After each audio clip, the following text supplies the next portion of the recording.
Hey everyone, tonight we're going to Riyadh, the capital of Saudi Arabia, where a peace talk turned into something much louder. You're stepping into the desert heat of the early 1980s, where tribal customs and royal pride collided in a way that could only happen in the Gulf. Imagine this. You're here for a serious negotiation. Maybe a treaty, maybe a truce, maybe even an arms deal, but someone very wealthy and very serious, has brought 300 guests and a goat.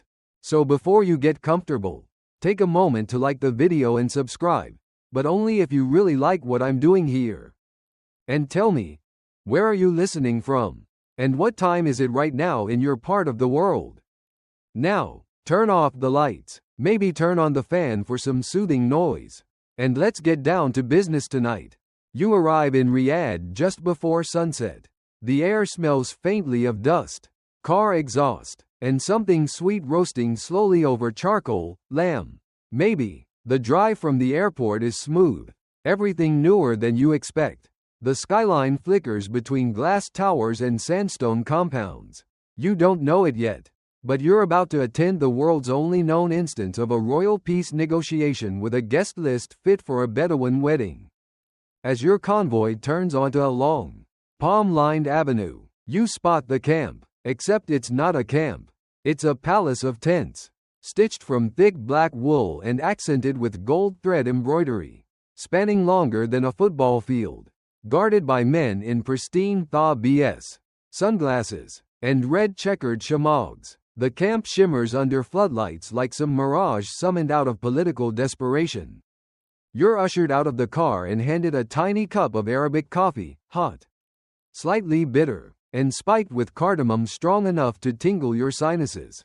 The man pouring it greets you in formal Arabic and then, in perfect British English, tells you your delegation should wait near the goat enclosure until the musicians arrive. You blink. Goat enclosure? Musicians? This was supposed to be a discreet talk between tribal leaders and a few foreign dignitaries. A peace summit about a border flare-up in the south. It's not even officially announced. You were promised low-key discussions. But as you follow the flickering lanterns down a crimson carpet, things start to spiral. The tent flaps open. Inside is a scene that would make Versailles weep. There are chandeliers hanging from reinforced poles, silk dividers between tables, mountains of food already steaming on gold-rimmed trays, and enough cushions to seat an entire small country. You hear a drumbeat, then another. A slow rhythm builds, and a group of men, led by a distant cousin of one of the royal hosts, begins chanting in unison. The scent of oud wood and cinnamon wafts through the air. You feel a tap on your shoulder. It's a French diplomat in a linen suit who mutters, Is this the right place?" before downing his coffee in one gulp like it's whiskey. Nearby, a man in a dark bisht greets an entire group of bearded elders with cheek kisses and shoulder bumps. He laughs, gestures broadly, then claps once. A flock of young servers emerges, carrying silver trays of pastries, fresh dates, and pitchers of rosewater. A few Western staffers look around, panicked. They were told this would be intimate. A few bodyguards, a translator, maybe a camel or two. Not 300 guests. And yes, the goat is already here. It's tethered near a cooling fan and casually munching on decorative palm fronds. One of the local sheikhs notices you staring. He walks over and proudly says in Arabic, "That goat is descended from the line of Abraham. It brings peace wherever it walks." Then he offers you a date filled with almond paste and begins telling you the lineage of every attendee nearby. Beginning in 1882. You nod politely while thinking, "I am so underdressed for this." And here's where the misunderstanding begins. The invitation sent to Prince N, a distant cousin of the king and notorious overspender, used the word madar in Arabic. That can mean summit, but it can also mean gathering, and in his particular dialect, wedding banquet. So Prince N arrived with 30 pickup trucks, a small orchestra, a chef flown in from Istanbul, a falconer, a calligrapher, a man who only writes toasts, and a goat. The goat has a name. It's a bead. You start to understand the scale of this misfire when a Saudi official discreetly asks you if your side also brought a gift for the ceremony. You respond, slowly, "We brought a printer and some maps." He nods gravely. "Good, good. Maybe the maps can be part of the dowry." You begin sweating, and not just from the heat. Historians still debate whether Prince N made the mistake on purpose to upstage the tribal elders, or if he genuinely believed this was a cousin's wedding, scheduled on the same day as the negotiation. Some sources say he asked a family member to RSVP on his behalf, and they said yes without checking what the event actually was. By the time your group finds a seat, the feast has already begun. Dishes fly in from all directions. Lamb stuffed with rice and nuts. Platters of kebabs. Bowls of thick yogurt garnished with mint. No one is talking about the border conflict. No one is talking about peace. Everyone is asking who the bride is. You want to raise your hand and say, "Guys, we're all the bride. We are marrying these peace talks to reality. Can we please start?" Instead, someone begins a traditional Saudi art sword dance in front of the tent. And you sit back, take a deep breath, and realize you are now part of one of the strangest diplomatic episodes in modern Middle Eastern history. The tent is now humming like a beehive. But it's not the buzz of negotiations. No, it's the thrum of 1,000 conversations about ancestry, camel bloodlines, and whose cousin was once kidnapped by pirates and returned with a parrot that spoke Persian. You inch forward in your embroidered cushion, eyes scanning for anything that remotely resembles an official meeting table.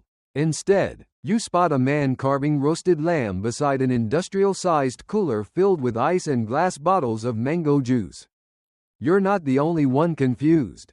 Across from you, the British diplomat, sharp suit, red cheeks, very damp, leans over and whispers, "Is it protocol to bring this many people?" You shrug, because just then, a trumpet sounds. Not a military trumpet, a wedding trumpet. And in from the side comes an entire procession, drummers, young men carrying trays of perfumes, frankincense burning in swinging brass holders, 2 falcons on leather gloves, and right in the center, the host of the hour, Prince N, wearing sunglasses under the tent, beaming like he's just inherited a planet. His bisht flows like it's caught in a wind machine. You half expect doves to be released. Behind him trail hundreds of people, cousins, childhood friends, minor celebrities, and at least one YouTuber who, it later turns out, thought he was filming an authentic wedding experience for expats. And then you realize the full scale of this thing. The tent has been expanded with additional wings. There's a whole annexed structure off to the side, fully air-conditioned, where an actual buffet is already being refreshed. The centerpiece of the evening? A whole camel, roasted on a rotating spit, studded with cloves and stuffed with chickens, which themselves are stuffed with quail eggs and rice. It's a protein nesting doll. Someone mutters behind you, "That camel's been cooked for 3 days." You believe them. But what's even more impressive is the tent itself. It's held up by poles taller than a giraffe, reinforced by custom-welded steel joints, draped in textiles imported from Damascus, and cooled with silent industrial fans hidden behind decorative latticework. Historians still debate whether the original peace tent was meant to be this elaborate. One former aide claimed the host just wanted to keep everyone comfortable. Another insists it was an arm's-length flex, meant to show tribal supremacy through silk counts and catering. You sip your mango juice. It tastes like sunshine. Then a roar of laughter breaks out at the far end. Apparently someone, possibly the Moroccan ambassador, just recited a poem mocking another guest's hairline. He gets clapped on the back and handed a carved wooden cane as a mark of approval. You turn to the nearest official-looking person and murmur, "When do the talks begin?" He replies, "Oh, they've already started." You blink. "Where?" He points to a corner where 3 men are sitting quietly, sipping tea and nodding. One of them is a tribal leader whose family controls several strategic checkpoints. The other 2 are from the Interior Ministry. They aren't talking so much as just being present. Apparently, the first phase of these talks is called ta'aruf, getting acquainted. And getting acquainted, in this context, means sharing genealogy, debating who has the best dates, and, no joke, discussing whether the coffee is too bitter or just a reflection of the bean's honor. At this point, someone sets off fireworks outside. You step outside the tent to see what's happening, and realize a full-on camel race is being prepared on the flat sands nearby. You didn't bring sunscreen. Several younger princes are walking alongside handlers, inspecting camels like prized horses. The animals are decked out in ornate bridles, some with monogrammed initials on the saddle blankets. Someone shoves a clipboard into your hands and says, "You're judging the third heat." You stare at him. "I'm here to negotiate water access rights." "Exactly," he replies. "This will show your judgment is good." And before you can argue, a man in aviator sunglasses yells into a megaphone, and the camels burst forward in a cloud of dust. They gallop like four-legged ships, spitting and groaning, while a crowd of teenage boys cheers wildly. Next to you, a Kuwaiti diplomat is trying to discreetly check camel stats on his Motorola pager. The crowd parts, and one particularly fast camel races ahead, its young rider standing like a surfer. The finish line is crossed. Cheering erupts. Tribal banners are waved. Someone tosses a bouquet of dates. Then, just as quickly as it began, the race ends, and a new chant starts from the tent. A bead, a bead, a bead. You turn, and see the goat being led inside, wearing a tiny golden headband. Abid the goat enters the tent like a celebrity at the Met Gala. Not walking, strutting. He's wearing a garland of marigolds around his neck. His hooves have been polished with something shiny, and his head is held high like he knows he's the only reason this meeting hasn't devolved into a brawl over falafel seasoning preferences. The chanting continues as Abid makes his way toward the central rug, flanked by two teenage boys with serious expressions and matching daggers tucked into their belts. You blink. This cannot be happening. And yet here you are, in a tent in Riyadh, surrounded by emissaries from half a dozen countries, watching a goat be presented with the reverence normally reserved for Nobel laureates. You hear the click of cameras, old-school Nikons with long lenses. Someone is filming, probably thinking they're documenting Middle Eastern hospitality. They're actually capturing the moment a peace negotiation veers into a ceremonial livestock offering. The goat is led directly to a Yemeni elder who stands, bows slightly, and begins to speak in verse. You lean to your right and whisper, "What's he saying?" The translator sighs. He's comparing a bead to the virtues of patience and sacrifice. It's very poetic. He also just said the goat has more honor than most governments. A few diplomats chuckle. One nearly spits out his grape juice. Abid chews on a hibiscus leaf with zero concern for the international implications of his presence. Then comes the big moment. The goat is tethered in the center of the negotiation carpet, a move symbolizing trust, humility, and the readiness of all parties to nourish peace. Historians still debate whether this ritual was invented on the spot or whether it had roots in pre-Islamic tribal gatherings. One scholar claims it mirrors an ancient Najdi custom of gifting animals to seal oaths. Another insists it was all Prince N's idea after a dream he had involving a goat and an oil rig. You, personally, have no idea, but when the goat pees a little on the carpet, no one flinches. That's respect. Then, the real curveball hits. Prince N stands and proclaims, in front of the entire tent, that Abid will remain neutral territory. That's right, the goat is now a living metaphor for the talks. If we feed him together, we build peace, the prince says, hands wide. If we fight, he starves. It sounds absurd. It is absurd. And yet, something about it works. The tone in the tent softens. You notice that tribal leaders who'd spent the previous week accusing each other of smuggling and sabotage are now laughing, clinking tea glasses, and debating whose village has the best olives. The goat, somehow, has diffused more tension in 10 minutes than 6 months of memos and ministerial meetings. Then, as if the universe wants to double down on the surrealism, a British intelligence officer nearly chokes on his coffee. It happens quickly. 1 second he's sipping politely. The next he's coughing violently into a monogrammed napkin. You rush over and slap his back. "Are you all right?" Through gasps, he sputters. "Cardamom. Bloody thing tastes like. Bloody thing tastes like sandalwood and betrayal." The British officer wheezes, eyes wide and watering. You thump him on the back again, trying not to laugh. "You've tasted the coffee too. It's called kahwa, the traditional Arabian brew, no sugar, always bitter, and spiked generously with cardamom." But what this poor Brit didn't know is that some tribal hosts go overboard, treating cardamom like a status symbol.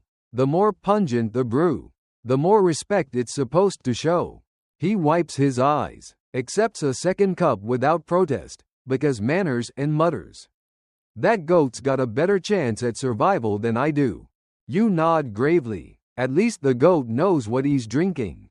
The conversation shifts again. You catch fragments: land use, grazing rights, and border patrol schedules, tucked between toasts and date passing.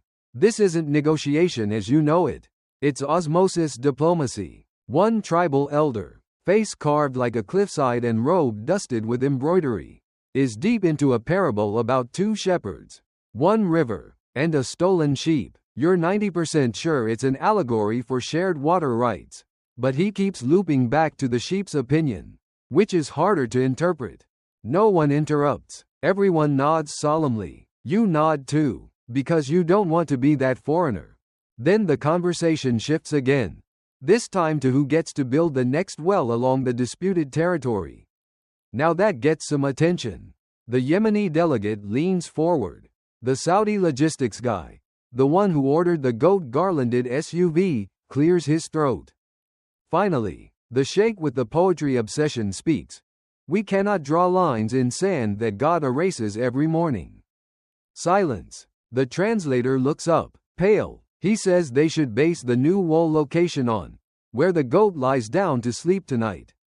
You cough. "Is that serious?" "Yes," he replies. "Very." You look at a bead. He's currently chewing on the corner of a tribal banner and appears to be blissfully unaware of his new hydropolitical responsibilities.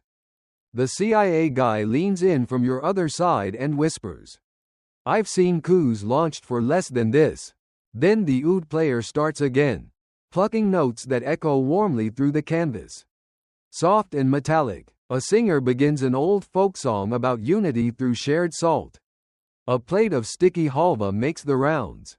And like magic, the tension thaws further. You realize something. No one here trusts printed treaties. But they do trust food, tradition, and, apparently, goats. Historians still debate whether this moment marked a cultural failure of modern diplomacy or a success of indigenous methods. Some say the West should have brought more animals to the table.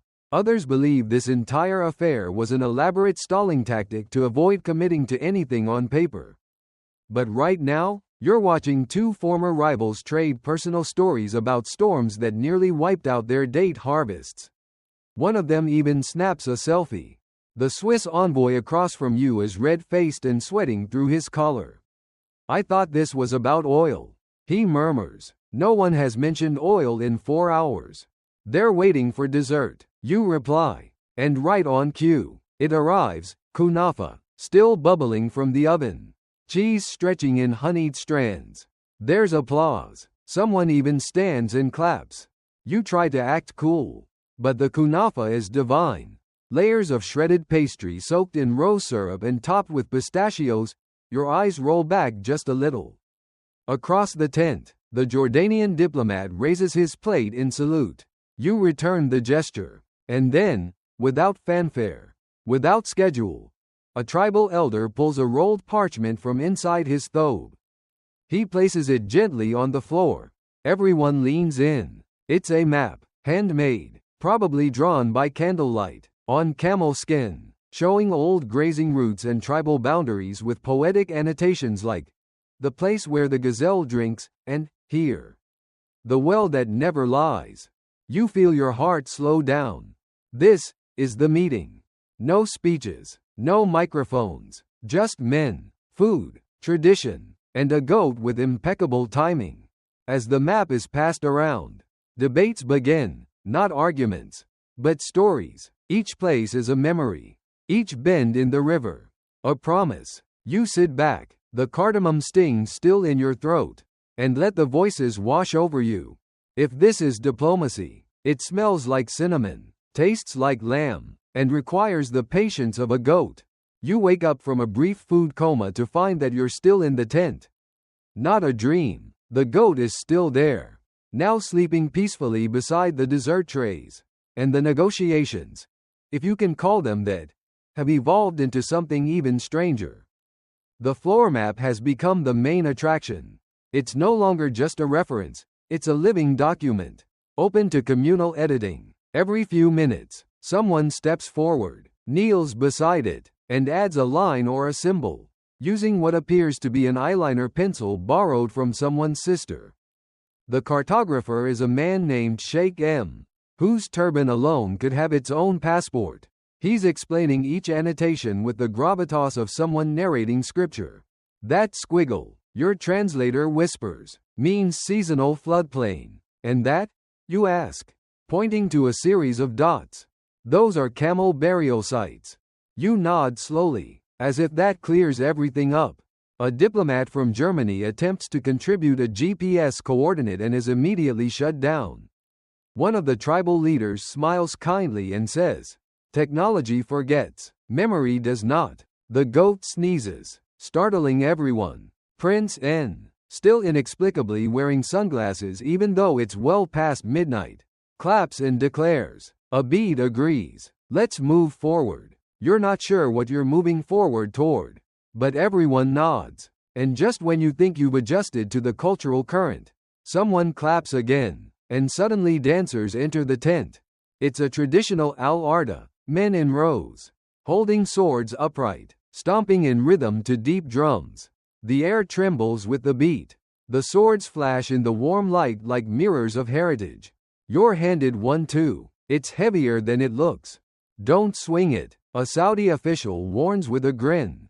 Just raise it, that's all. You try to blend in, raising your blade in time with the others, stomping just a beat behind.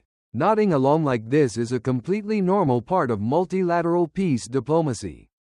A joke makes the rounds. What's the difference between a peace talk and a wedding? One has a goat and 300 guests. The other one has just as many, but no map. Laughter ripples. You're starting to get the rhythm of things now. It's not about the document. It's about the performance. Everyone here knows exactly how far they can push, how much they can concede, and when to stop talking. But instead of shouting across microphones, they recite verse. Instead of bullet points, they share plates. Historians still debate whether this night marked the death of modern protocol or the rebirth of ancient consensus making. One thinks it's chaotic theater with hummus. Another calls it community decision-making disguised as celebration. You're leaning toward the second. Around 2 a.m., negotiations pick up speed. Two rivals agree to reroute a road slightly to preserve a sacred tree. Another concedes temporary grazing rights in exchange for shared water maintenance. These things are not written down. They are spoken, in front of witnesses, and that's binding here. Your translator nudges you. You must offer something, too. You blink. Me? He nods. You are part of this circle now. You panic slightly. What can you offer? You weren't even invited. So, you stand, clear your throat, and say, "I offer the last piece of kunafa." There's a pause. Then a laugh, long, deep, warm. An elder responds, "This is generosity we can trust." They clap. Someone offers you a new plate of food. You sit down, slightly red-faced but honored. Across the room, someone from the UAE delegation pulls out a miniature falcon. It's a gift, one that's received with more ceremony than a trade agreement. The bird is masked, quiet, its feathers pristine. They place it near the goat. The goat blinks. The falcon stares. The air holds its breath. Then, as if to bless the entire encounter, the falcon lets out a soft cry. You've seen a lot of summits. You've read reports that were 25 pages too long. But never, never, have you seen one resolved by a falcon and a goat sharing floor space next to a sticky map of historical anecdotes. The tent hums again. This time, it's something different. Agreement. Soft-spoken. Uneven. Unwritten. But real. The smell of cloves and rosewater still hangs thick in the tent as the pace begins to slow. Like a grand orchestra sliding into its final movement. A low murmur has replaced the clatter of cutlery. Guests recline on their cushions. Shoes half off. Fingers sticky with syrup or henna. Some softly humming to the oud player now plucking gentler notes. You stretch your legs under the velvet-lined table and glance around the candlelit space that, hours earlier, was full of suspicion and salt tension. Now it feels like a family reunion. If your family occasionally gifts falcons and uses livestock as mediators. Someone hands you a small glass of mint tea so hot it fogs your glasses. Across from you, a Jordanian official waves a folded piece of paper like a fan. We have a draft, he whispers. You raise your eyebrows. A draft of what? There's been no typewriter, no ink, no document to sign. Only words exchanged like heirlooms and memories offered as collateral. Still, it's true. Over the last several hours, commitments have formed, not on paper, but in the eyes of the men who made them. Shared water infrastructure, seasonal grazing permits, even a new, agreed-upon neutral market for selling camels. Halfway between two disputed checkpoints. How did it happen? Well, after the falcon showed up, things moved quickly. The symbolism, graceful, territorial, loyal, seemed to inspire a final flurry of whispered agreements and sidelong nods. No raised voices, no Western handshakes, just slow, deliberate consensus sealed by passing around a bowl of fragrant rice with dried lemon, a sacred dish for sacred resolutions. A UAE minister leans in your direction and jokes. When the goat sleeps, the men agree. You glance to your right. Sure enough, Abid is curled up in a corner, his head resting peacefully on a folded velvet shawl. The goat has checked out. Historians still debate the turning point of that night. Some say it was the falcon. Others point to the poetic insult that somehow turned into mutual respect. But many agree it was Abid's nap, his quiet, nonchalant confidence that allowed everyone else to let their guard down. And then something unexpected happens. The tent grows quiet. Prince N removes his sunglasses, finally, and stands.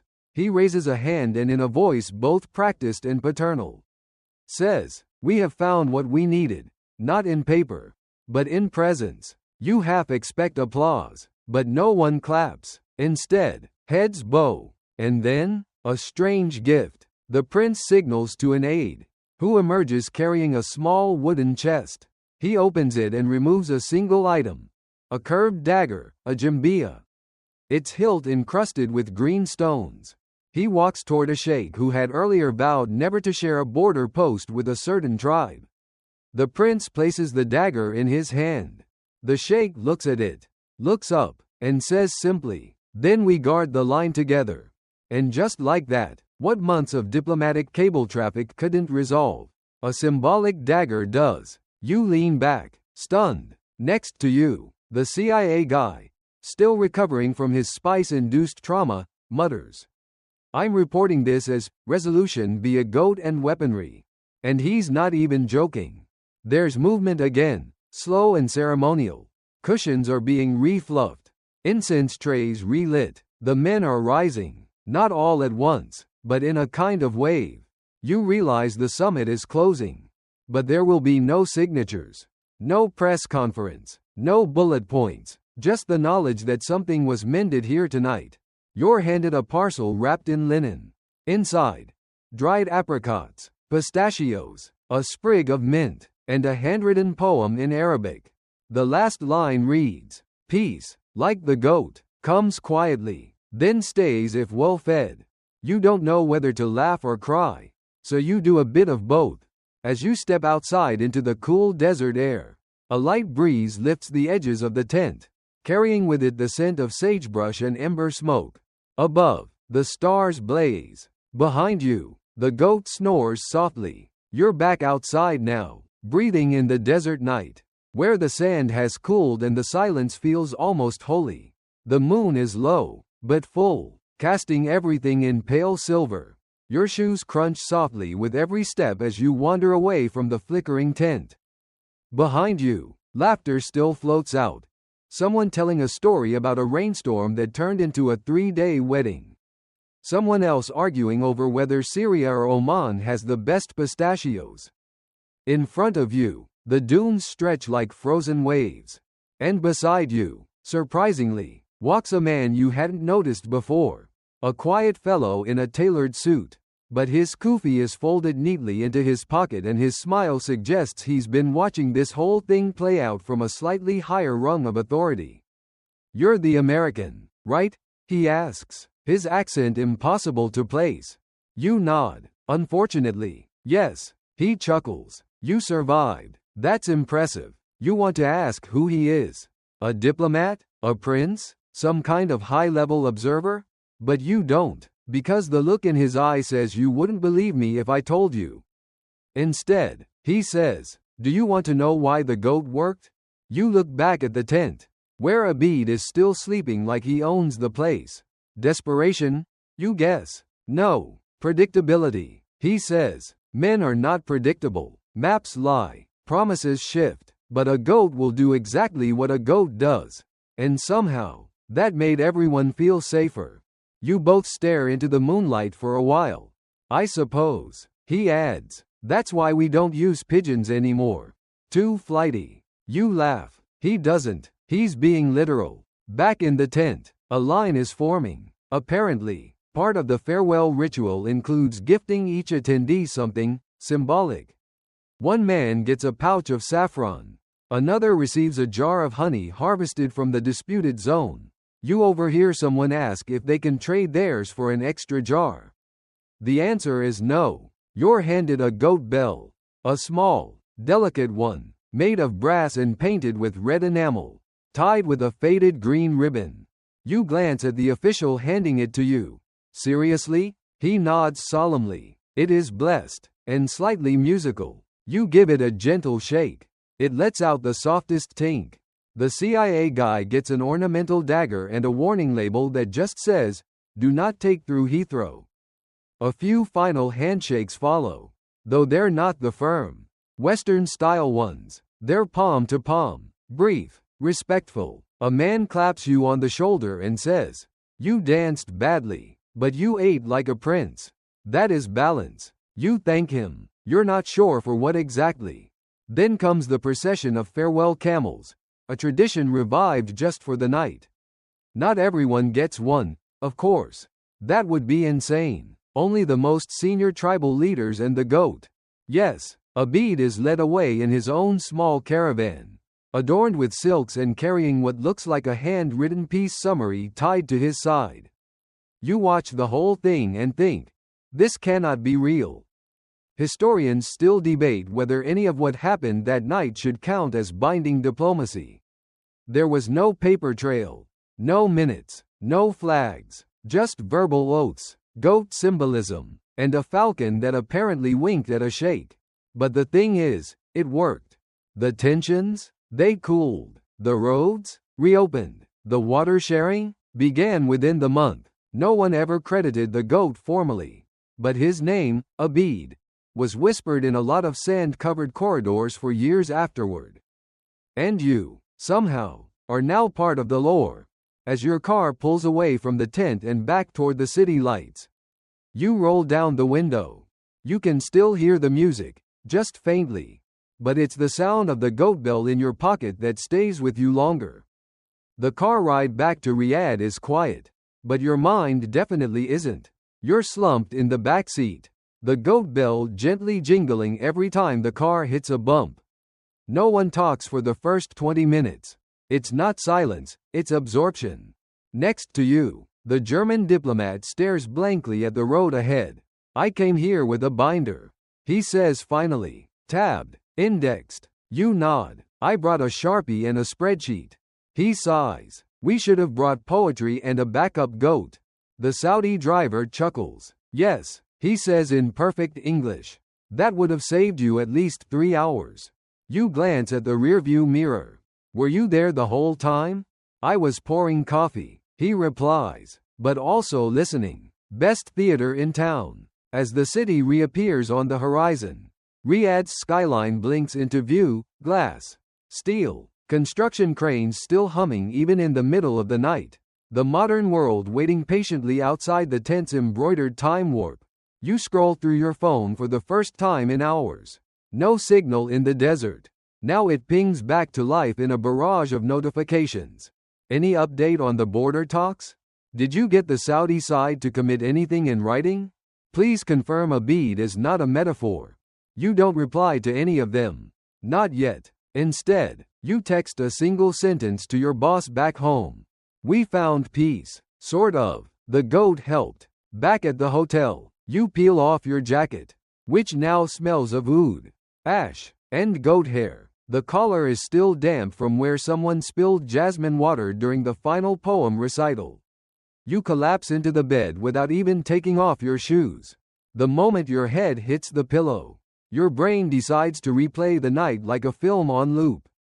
The falcon blinking slowly, the goat nuzzling the corner of a political map, a diplomat trying to explain his way out of sword dancing, a sheikh quoting poetry while passing a thermos of cardamom coffee like it's the Olympic torch. And underneath it all, the one constant, the tent. You remember the details now. The way the wind flapped the corners. The way the chandeliers flickered as someone opened a flap too fast. And how, by the end of it, even the rival groups, once flinging barbs sharper than actual daggers, were huddled together, laughing over dessert. Historians still debate how much of that was deliberate design versus beautiful accident. Some argue Prince N. orchestrated the entire evening like a theatrical production, knowing full well that confusion could soften confrontation. Others say he was genuinely convinced he was attending his cousin's wedding and just decided to make the best of it when no bride arrived. Your personal theory? It doesn't matter, because what mattered was the vibe, the format, not forcing people to argue with translators across plastic tables under fluorescent lighting, but creating a space where they could be human first, brothers, cousins, neighbors, before being adversaries. And if it took a goat to make that happen, so be it. Later that morning, you sit at the hotel's breakfast buffet, which suddenly feels depressingly sterile. Stainless steel tongs, chafing dishes, English labels. You poke at a cube of melon and mutter, "This melon wouldn't last 5 minutes in the tent." The CIA guy sits down across from you, holding a banana like it's classified. "I filed a report," he says. You raise an eyebrow. "About?" He slides a napkin across the table. On it, in scribbled ballpoint ink, "Operation Desert Goat, a case study in accidental peacekeeping." You laugh, loud enough to draw glances. Then you see the local paper. The front page shows a blurry photo of the tent, the goat, and what looks like your own shoulder in the background. The headline reads, "Regional dialogue achieves breakthrough over kunafa and kinship." No mention of ministers, no official treaty, but the vibe? Immaculate. You fold the paper, take one last sip of coffee, and make a mental note. Next time you're sent to a summit, pack less protocol and more pistachios. You spend the rest of the morning doing what every post-diplomatic emissary does when the official work is done and the goat has gone home. You wander. Outside, Riyadh is already sweating, the desert sun turning concrete into stovetop. But you don't mind. You're on autopilot now, strolling past shops that sell everything from iPhones to oud perfume to decorative swords probably never meant to be swung by visiting diplomats. The city moves fast. Glass towers, wide boulevards, and air-conditioned malls blur together. But you're still walking like you're on sand. At one corner, a kid runs up to you selling postcards. One of them shows a cartoon goat in a thobe holding a flag. You blink. It takes a second to register. It's a bead. Where did you get this? You ask. The kid grins. Trending. Turns out, the goat has gone viral. A local influencer, someone who managed to sneak into the event disguised as a coffee boy, posted a TikTok of a bead dozing off beside the falcon. Captioned, "When you solve Middle East peace by napping hard enough." It's already clocked 2.8 million views.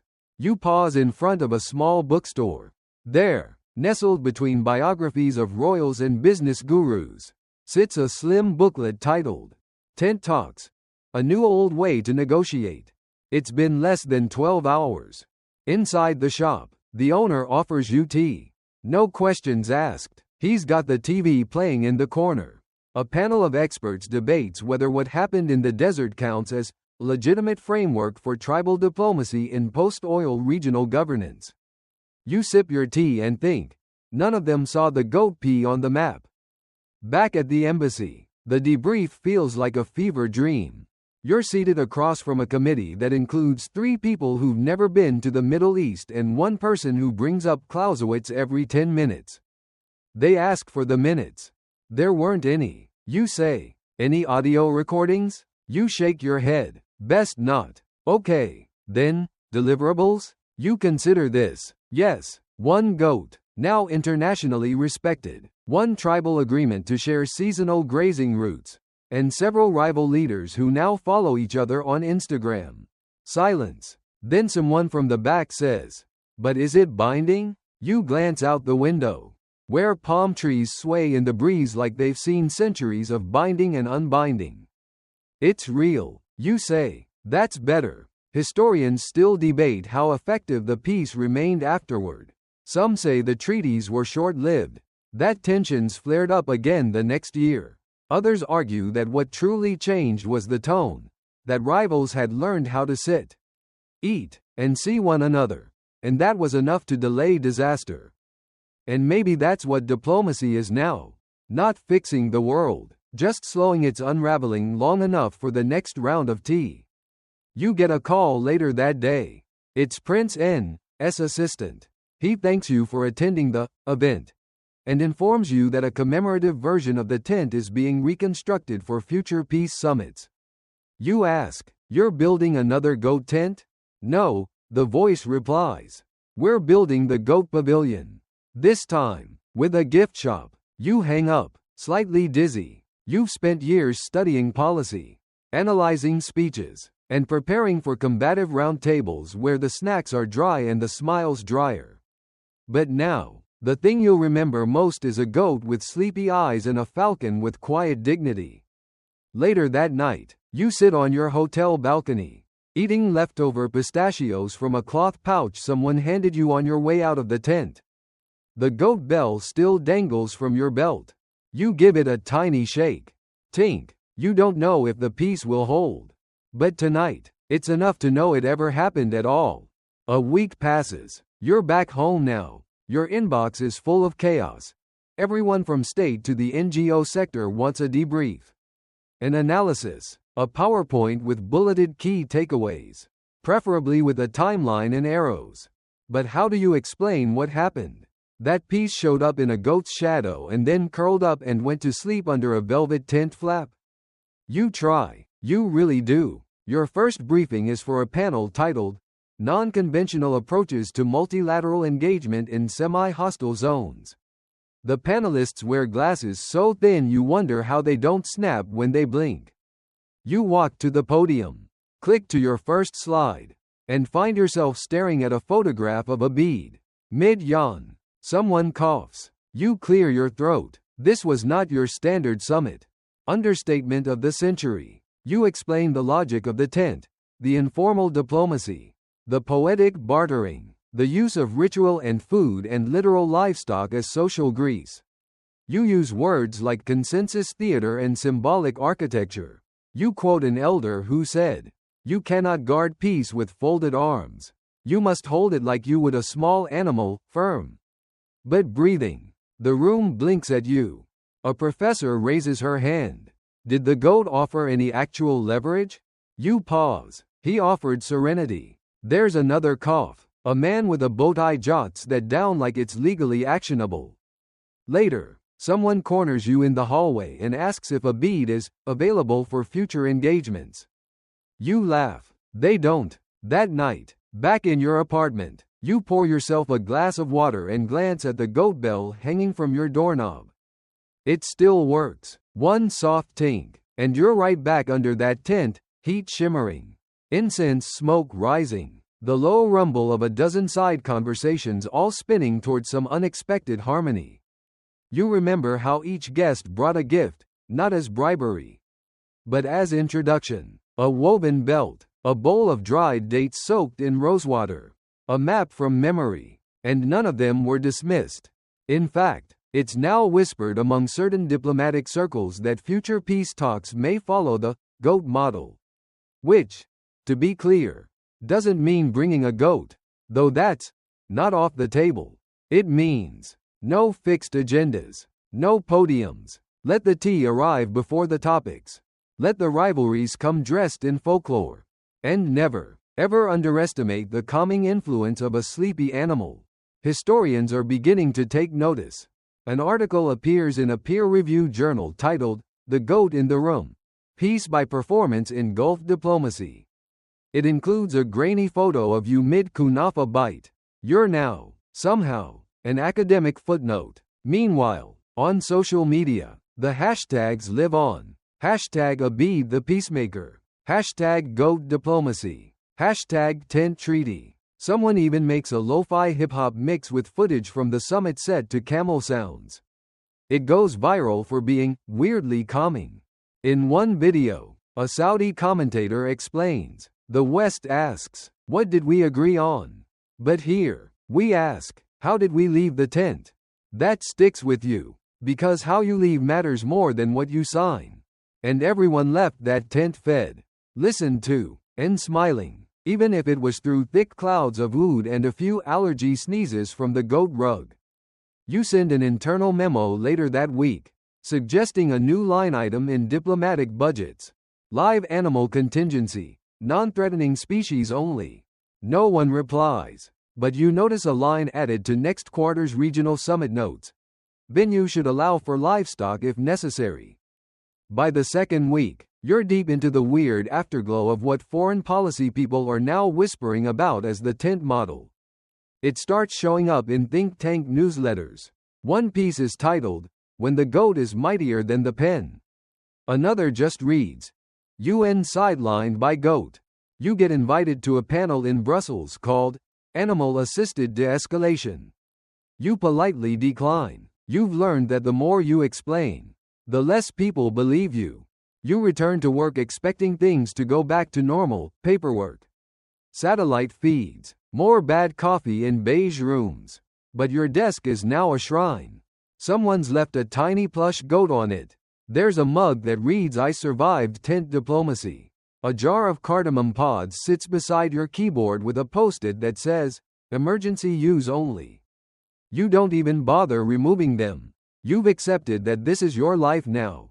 You're the goat guy. One afternoon, a junior officer approaches you in the break room. Nervous, young, fresh from grad school, the kind of person who thinks diplomacy is mostly spreadsheets and suits. She says, "Is it true they solved a border dispute by watching where the goat slept?" You sip your coffee. "Yes. And that no one signed anything?"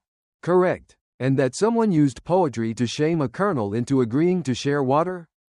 You smile. "He quoted his grandmother. It worked." She nods slowly, like you've just recited scripture. "Sir, with respect, that's insane."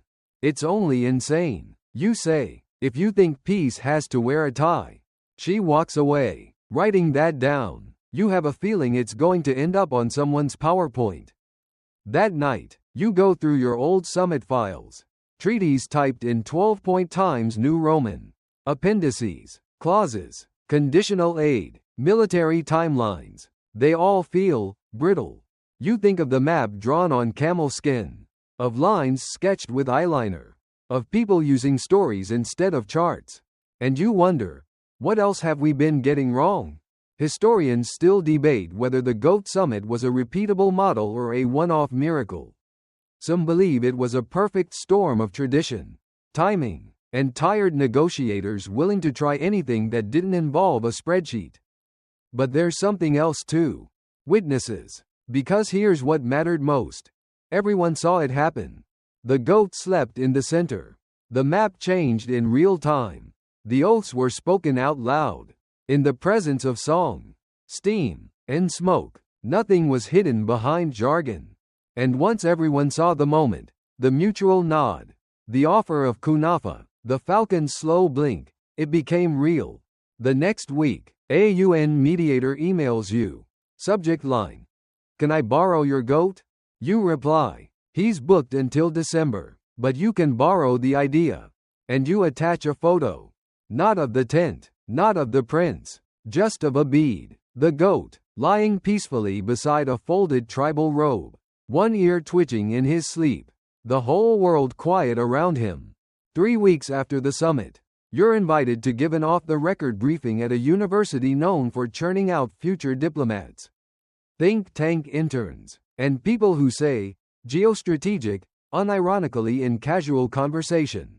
You almost say no, but something inside you, the part still smelling of oud smoke and rosewater, says, why not? The room is dim, intimate. Half the students look exhausted. The other half seem to think you're about to hand them the secret to global harmony. You walk in with a duffel bag. Inside, a printed map. The camel skin version was not available. A brass goat bell, a container of date syrup, and one copy of the Epic of Antar, the ancient Arabian poem that someone quoted that night before agreeing to split a valley. You hold up the bell. Tink. Everyone turns. You begin. Diplomacy is not always about leverage. Sometimes, it's about lunch. That gets a laugh. A few skeptics smirk. But slowly, as you weave the story, no script, just memory, they lean in. You tell them about a bead's entrance. The goat garland. The verse that changed a border. The kunafa that ended a 6-month stalemate. You leave out the part where the British envoy choked on cardamom. You're saving that for a memoir. One student raises her hand. So, is this what peacebuilding will look like in the future? You pause. I hope not. You say, I hope it looks even weirder.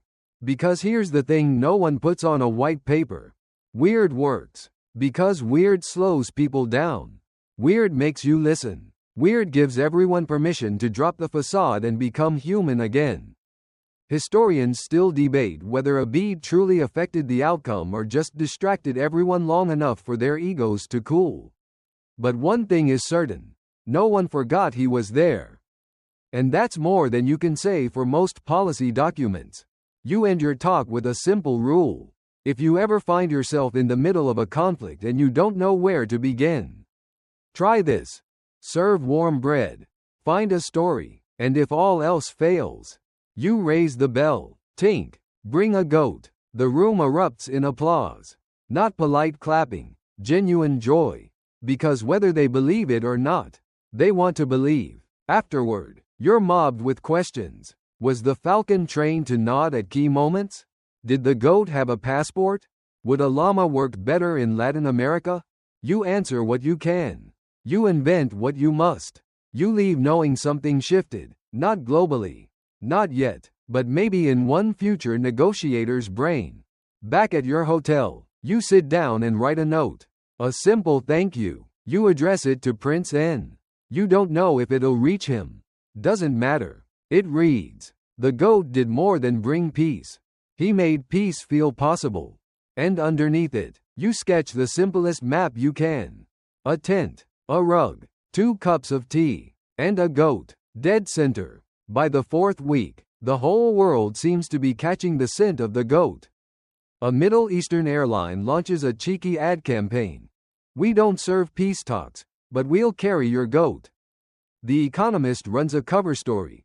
From Camp David to camel carpets. Has soft power gone feral? Someone leaks a TikTok of you holding a bead's bell in front of a falcon like it's a sacred relic. The comments are surprisingly kind.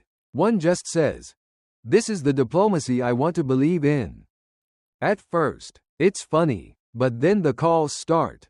Not media, not journalists, actual negotiators. Someone from the African Union wants to know if the tent can be rented. A Nordic delegation requests guidelines for incorporating livestock into formal trilateral talks.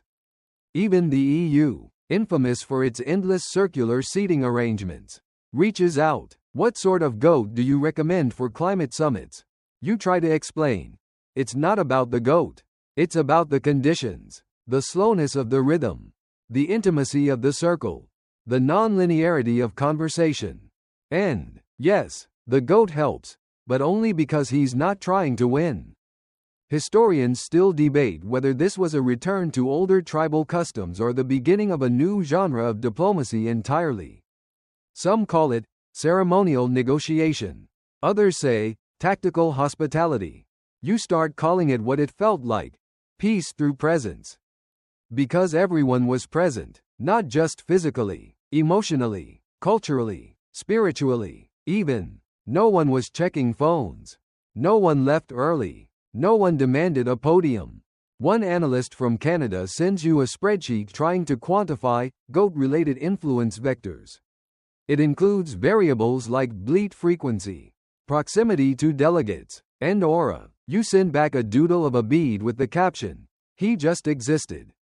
You're asked to contribute to a think tank report. You decline. Instead, you write a short poem and tape it to the wall above your desk. No agenda but breath, no flags but shawls, no deal but dinner shared. And peace sat sleeping, 4 hooves in the sand. Later that week, you attend a gala back in DC. The theme? Innovations in conflict resolution. They've decorated the ballroom to look like a tent. There's ambient oud music. There's kunafa at the dessert bar. There's even a goat, fake, thankfully, made out of papier-mâché and spray paint. You wander through the crowd, overwhelmed. The imitation is sweet, but missing something. You overhear a professor saying, "Well, obviously it's not scalable. I mean, you can't bring a goat to every negotiation." You step beside her and say, "You don't have to." She frowns. Then what's the point? You pause, then smile. The point is, people only negotiate well when they feel safe.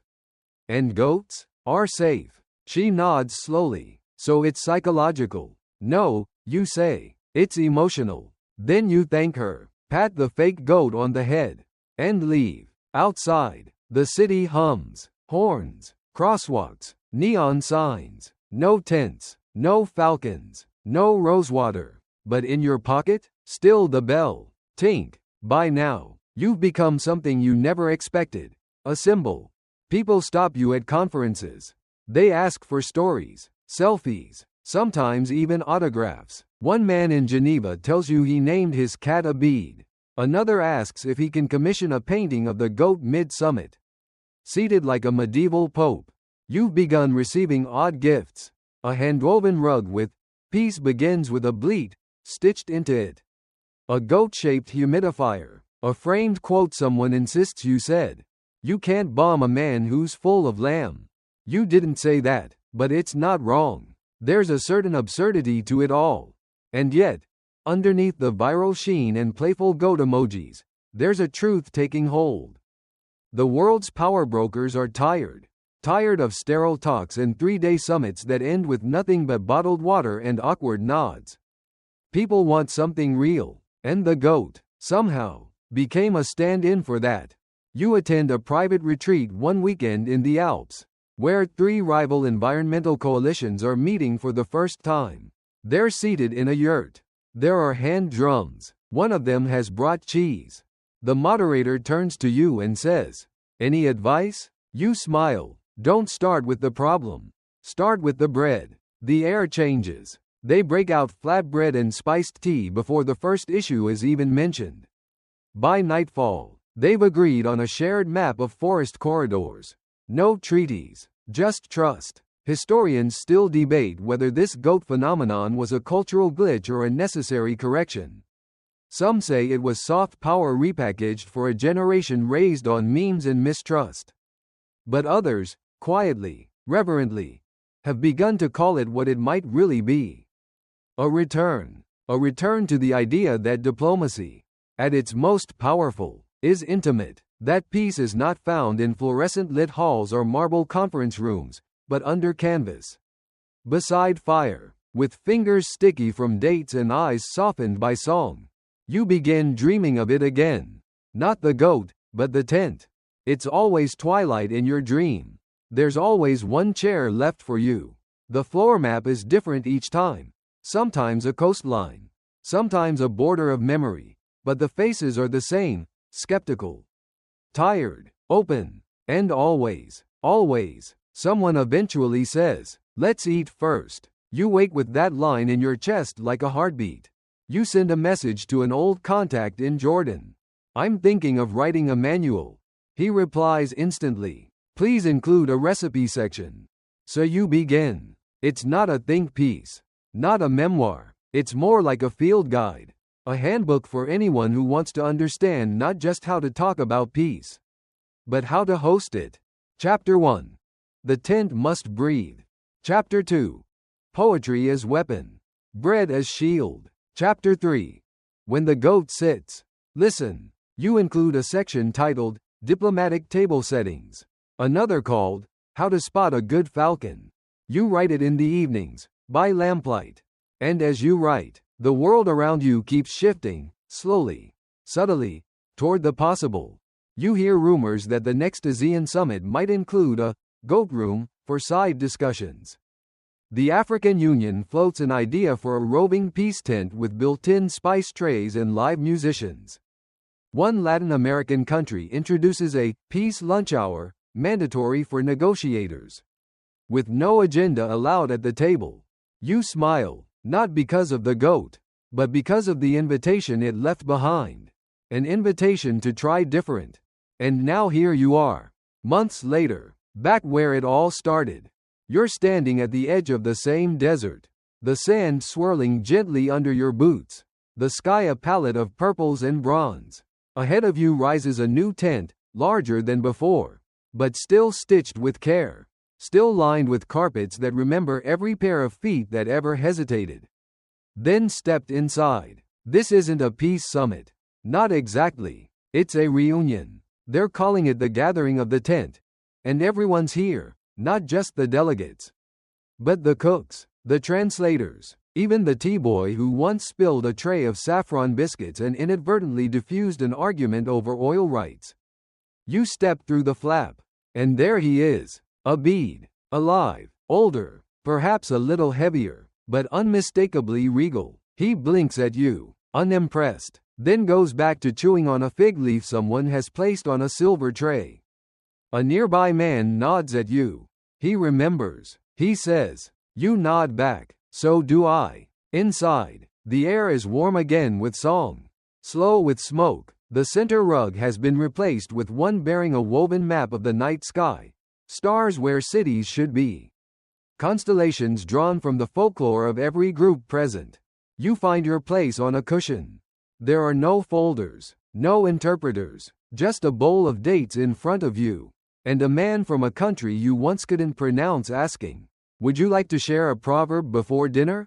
And you do. You say, "Even the goat that sleeps in the middle is part of the circle." He smiles like he's heard it before in another life. Historians still debate whether this second gathering accomplished anything measurable, whether borders moved, whether alliances shifted. But everyone agrees it did something rare. It reminded people what diplomacy could be if it looked less like chess and more like chorus. Less strategy, more listening, less escalation, more invitation. You spend the night listening to a sheikh recite verses about rivers that once ran between now hostile provinces. You watch a former general from Yemen pass a bowl of rice to an ex-rival from Oman and laugh about who has the worst snoring. You don't write anything down. You just live it. And when morning comes, the tent rises with the sun. The guests begin to depart. But no one leaves in a rush. They drift, like dust, full of something weightless but lasting. And as you pack your small satchel, you find a note tucked inside. No name, just a line written in looping Arabic script. True peace is a place you return to, not a line you draw. You look back one last time. The tent flaps in the breeze. The goat yawns. The stars overhead fade into the soft, golden silence of dawn. Word count 1096. Cool down 300 words. You're still with me? Good. Let's slow everything down now. You've traveled a long way tonight, through deserts and treaties, tea and poetry, maps made of memory and goats who refused to care about politics. You've seen how peace doesn't always come in the form of ink and signatures, but sometimes in a cushion shared, or a joke told softly under a woven roof. That kind of peace is quieter, more fragile, but it's also real. So now, wherever you are, whether in a city buzzing with lights, or a quiet room where the fan hums like distant wind, I want you to close your eyes. Picture the tent. See the warm colors, the gentle movement of fabric, the people sitting in a circle, not to debate, but to understand. And right in the center, of course, lies a bead, the goat, dreaming. Let that image settle behind your eyelids. Let your breath fall into rhythm with it. You don't have to solve the world tonight. You don't even have to hold it. Just rest in the knowledge that once, peace came softly, on hooves, with honey, through story, and maybe, just maybe, it will come again. Good night.